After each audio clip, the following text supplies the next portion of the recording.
That, I think. Thank you very much, Professor Bloomfield, for introducing that. It's an impressive project and great to see New Zealand there helping to transform the future of cardiovascular health. Our next speaker, Marko Mihkelson, is chairman of the Foreign Affairs Committee in the Estonian Parliament and a senior member of the Reform Party. First elected in 2003, he has chaired committees on foreign affairs, defence and EU relations, and is one of Estonia's leading voices on security and international cooperation. A former journalist and editor, he previously directed the Baltic Centre for Russian Studies.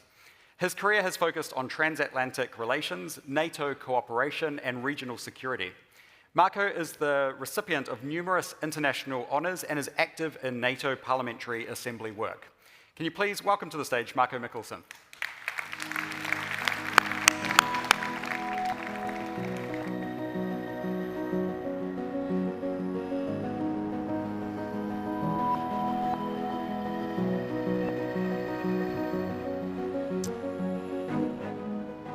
Very good afternoon.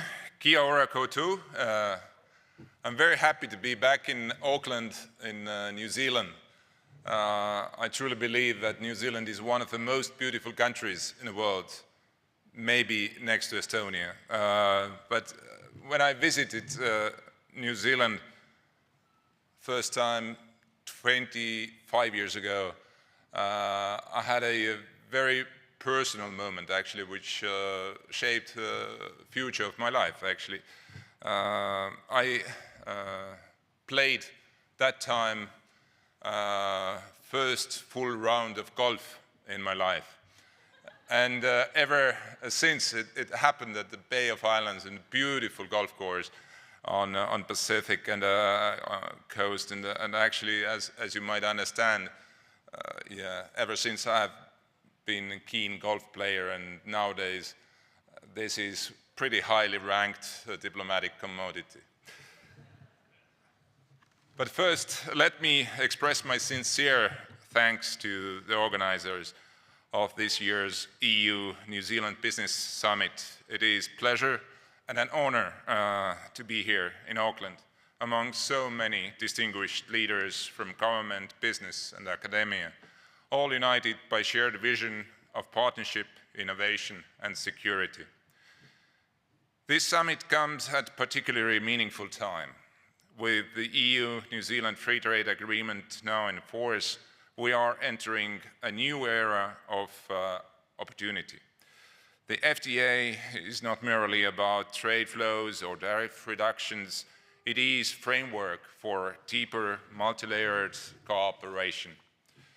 It creates the foundation for strategic partnership in advanced industries, from clean energy to high technology, and as our next panel will discuss, in aerospace and defense. But we cannot discuss the future of our industries or our partnership without addressing the geopolitical context in which we now operate. The world has entered a period of profound turbulence. The unprovoked and brutal Russian aggression against Ukraine is not just an attack on one country. It is an assault on the very principles that underpin the international order: sovereignty, territorial integrity, and the rule of law. Russia's war is aimed not only at subjugating Ukraine, but at weakening the West as a whole, at demonstrating that democracies are fragile, that unity is fleeting, and that might still makes right. What happens in Ukraine, therefore, matters far beyond Europe's borders. What is at stake is not only the survival of one nation, but the credibility of our entire system of global governance. If Russia is allowed to succeed, if aggression goes unpunished and occupation is normalized, then the message to every authoritarian regime in the world will be clear: that borders can be redrawn by force, and that democracies of the world will ultimately hesitate to defend their values and their partners. That message would resonate well beyond Europe. The consequences would be felt here in the Indo-Pacific, where questions of sovereignty, maritime security, and freedom of navigation are already central to regional stability. If Russia's aggression is not decisively defeated, and I repeat, if Russia's aggression is not decisively defeated, we risk a world where instability spreads, where coercion becomes the norm, and where major conflict could once again become thinkable. This is why Europe, together with partners like New Zealand, must remain resolute, politically, economically, and strategically, in ensuring that Russia's war of aggression fails. In this context, Europe has drawn important lessons. For too long, many assumed that peace on our continent was guaranteed. We now know it must be effectively and actively defended. The European Union has therefore embarked on a historic transformation of its security and defense posture. In addition to unprecedented support for Ukraine, financial, military, and humanitarian, the EU has mobilized significant new instruments to strengthen its own resilience and its defense industrial base. We are seeing a major reinvestment in Europe's defense sector, not only to meet immediate security needs, but also to foster innovation, competitiveness, and technological sovereignty. The European Defence Fund, the European Peace Facility, and the new Defence Industrial Strategy are all part of a broader shift to ensure that Europe can produce, procure, and innovate at scale together with trusted partners. And this brings me to the focus of our next panel today, the aerospace and defense. The aerospace sector sits at the intersection of security, technology, and economic growth. It is an engine of innovation, generating advances in material science, artificial intelligence, communications, and propulsion that ripple across entire economies.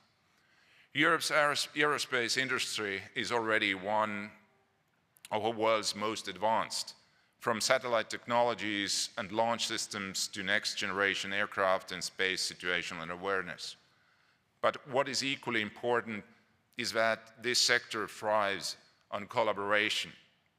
Here is where New Zealand's capabilities and ambitions align perfectly with Europe's. New Zealand has developed a remarkable ecosystem in space and aerospace, combining agility, private entrepreneurship, and scientific excellence. Companies like Rocket Lab have shown how a small, highly innovative nation can play a global role in space technology.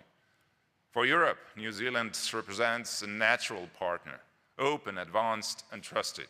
Our cooperation in aerospace can extend from satellite observation and data analytics to climate monitoring, navigation systems, and even defense applications such as secure communications and early warning technologies. These are not just commercial opportunities, they are strategic investments in our shared security and in the technological foundations of our democracies. The challenge and the opportunity is to connect our innovation ecosystems more closely.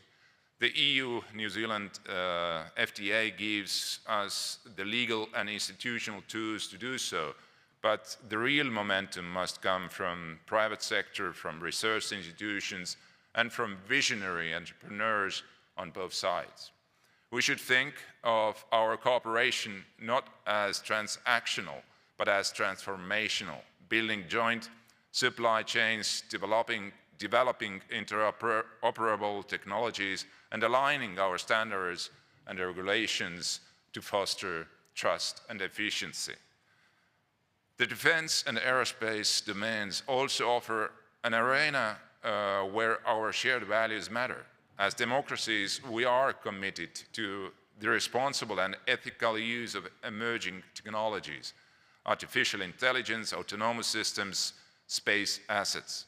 Together, we can set global standards for transparency, accountability, and sustainability in these high-tech sectors. Ladies and gentlemen, we stand at crossroad. The war in Europe is a brutal reminder that freedom cannot be taken for granted, but it is also a catalyst for renewal. It has pushed us to strengthen our alliances, to innovate faster, and to invest more deeply in our collective security. The partnership between the European Union and New Zealand is built on shared values, mutual trust, and forward-looking vision. With a free trade agreement as our new foundation, and with sectors like aerospace and defense as our frontier, we can turn today's uncertainty into tomorrow's opportunity. Our task now is to build that future, a future where Europe and New Zealand are not just trading partners, but strategic partners, shaping together a safer, more innovative, and more stable world. Thank you. Nga mihi nui.